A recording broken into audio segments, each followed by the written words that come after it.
More than half of the memos fired FBI Director James Comey wrote during his private conversations with President Trump have been determined to contain classified information.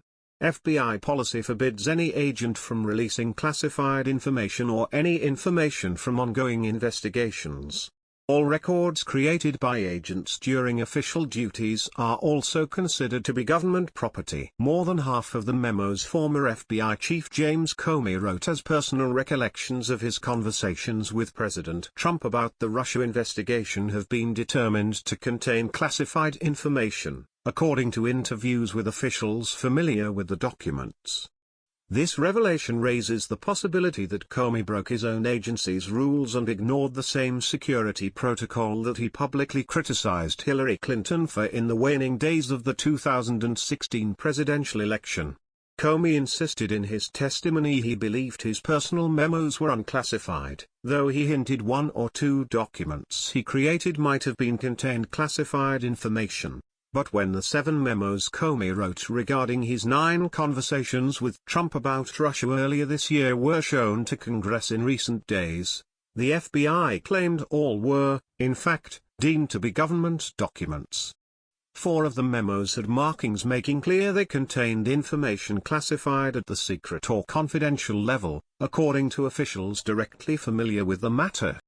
A spokesman for the FBI on Sunday declined to comment. Congressional investigators had already begun examining whether Comey's creation, storage and sharing of the memos violated FBI rules, but the revelation that 4 of the 7 memos included some sort of classified information opens a new door of inquiry into whether classified information was mishandled, improperly stored or improperly shared. As TGP previously reported, fired FBI Director James Comey told the Senate Intel Committee that he asked a friend of his to leak to a memo he kept regarding his conversation with President Trump to the press. Comey admitted this after Senator Susan Collins, Army, asked him why he kept the memos. She then asked if he ever shared any of them outside the DOJ. Daniel C. Richman confirmed to the Washington Examiner that he was Comey's friend at Columbia.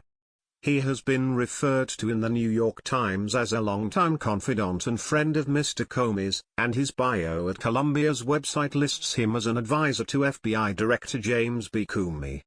Chris Farrell, Director of Investigations and Research for conservative watchdog group, Judicial Watch, spoke with Fox News' Lou Dobbs about Comey's testimony following his hearing. Farrell also told Dobbs that Comey's home should have been raided because his notes are property of the U.S. government and that he had absconded with them. This admission today is stunning. I would argue that Mr. Comey's notes are property of the United States government and that he has absconded with them. Frankly, if I were Attorney General, about 20 minutes after his confession today in front of the Senate Intelligence Committee, Deputy U.S. Marshals would have raided his home and office, as well as Mr. Richman at Columbia Law School. Those records and documents must be recovered. Mr. Comey had no business releasing them. It's an extraordinary admission on his part.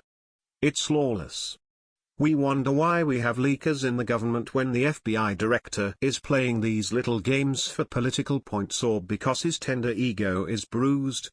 This is outrageous. He took an oath to the Constitution and he's betrayed it in no uncertain terms. Video of Comey admitting he gave his friend the memo to leak to the press.